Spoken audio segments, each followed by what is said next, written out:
এই কি গো?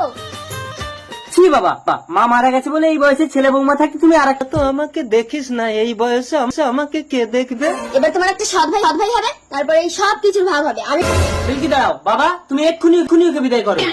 আমাদের তো ফুলসজ্জা হয়ে গেছে বাচ্চা, আমাকে তাড়িয়ে দিও না, আমার কেউ নেই। আমাকে দেখতে হবে না বৌমা, তোমার শাউরিকে দুটো খেতে দিয়ে দিও, আমি কলকাতায় কাজে চলে যাচ্ছি, আসি গো। থাকার নাকা কান্না কাঁদতে হবে না, ভেতরে গিয়ে কাপড় পাল্টে ঘরে সব কাজবাজ গুলো করো। এই যে সব শুনি, আমার জন্য একটু পায়খানার জল তুলে আনো তো।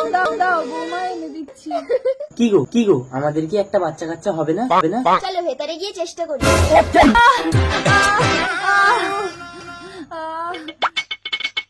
ছেলে হয়েছে, কিন্তু দুঃখিত বাচ্চার মাকে বাঁচানো যায়নি।